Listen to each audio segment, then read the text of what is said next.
Hi guys, welcome back to my channel. ఇవాళ ice cream ఎలా prepare చేసుకోవాలో చూపిస్తాను. ఇది చాలా ఈజీ అండ్ చాలా సింపుల్. స్టవ్ పైన ఒక గిన్నె పెట్టుకొని మనకు తగినన్ని పాలను యాడ్ చేసుకోవాలి.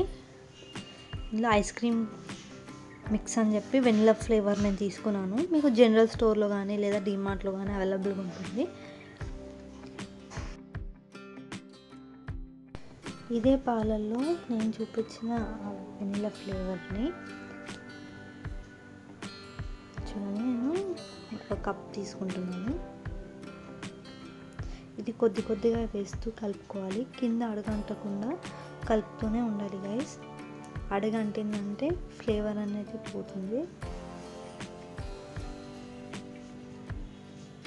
అండ్ ఇందులో తగినంత షుగర్ని కూడా యాడ్ చేసుకోవాలి. అది కూడా బాగా మిక్స్ అవుతూ పాలు పొంగే టైంకి మనం షుగర్ అనేది యాడ్ చేసుకోవాలి గైస్. ఇలా పౌడర్ వేసినాక ఇలా బీట్ చేస్తూ కలపాలి, సో దట్ మనకు అడుగు అనేది అంటుకోదు. చూసారు కదా, ఇలా పాలు బాగా మరిగిన తర్వాత ఒక గిన్నెలోకి తీసుకోవాలి గైస్. కొంచెం గోరువెచ్చగా అయిన తర్వాత ఈ పాల పైన మూత పెట్టేసి మనం ఫ్రిడ్జ్లో పెట్టేసుకోవాలి. ఒక 2 అవర్స్ తర్వాత మనకి ఇలా కొంచెం గట్టిగా అవుతుంది. దీన్ని పీసెస్ లాగా చేస్తూ మనం మిక్సీ గ్రైండర్లో మిక్సీ పట్టుకోవాలి. చూస్తున్నారు కదా, ఇలా పీసెస్ చేసుకొని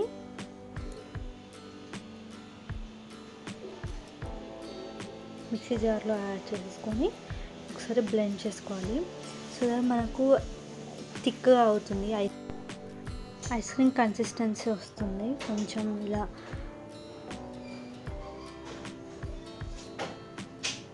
స్మూత్గా అవుతుంది. అది మనం స్మూత్గా అయ్యేదాకా ఒక్కసారి గ్రైండ్ చేసుకుంటే సరిపోతుంది గైస్.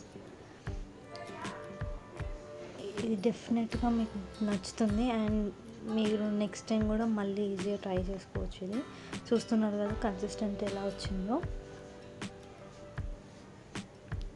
ఇది గ్లాస్లో కానీ లేకపోతే ఇలా ఐస్ క్రీమ్స్ మాల్స్లో కానీ యాడ్ చేసుకోండి. నేను ఇక్కడ ఐస్ క్రీమ్ స్టిక్స్ని యూజ్ చేస్తున్నాను. అలా స్టిక్స్ని పెట్టేసుకొని మనం ఏదైతే మిక్సీ పట్టుకున్నామో అది ఇందులో వేసేసుకుంటే సరిపోతుంది. ఇప్పుడు స్పూన్ సహాయంతో మనం కొద్ది కొద్దిగా యాడ్ చేసుకోవాలి గైస్.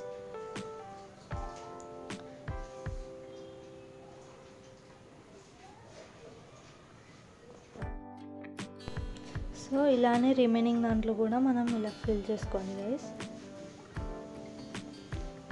మీరు షాప్లో పర్చేస్ చేయడం కన్నా ఇంట్లోనే చేసుకుంటే మీకు క్వాంటిటీ అనేది ఎక్కువ వస్తుంది అండ్ టేస్ట్ కూడా చాలా బాగుంటుంది.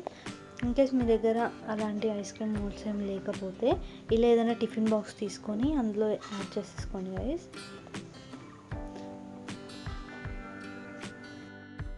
యాడ్ చేసుకున్న తర్వాత ఇలా ఈక్వల్గా చేసేసుకొని మూత పెట్టేసుకోవాలి.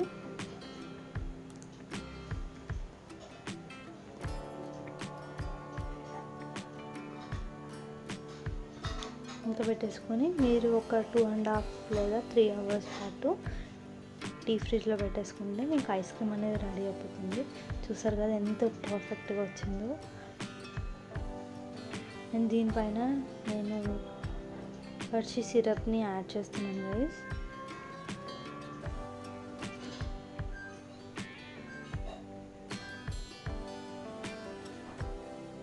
చూసారు కదా ఎంత పర్ఫెక్ట్గా వచ్చిందో.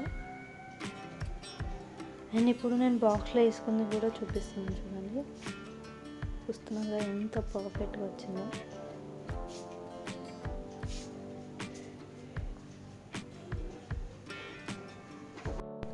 చూస్తున్నారు కదా, ఇలా గిన్నెలోకి సర్వ్ చేసుకోండి and me ice cream enjoy చేయండి. దీనిపైన హెర్షీ సిరప్ని యాడ్ చేసుకొని. అండ్ మీకు కనుక ఈ వీడియో నచ్చితే please do like, share and subscribe to my channel.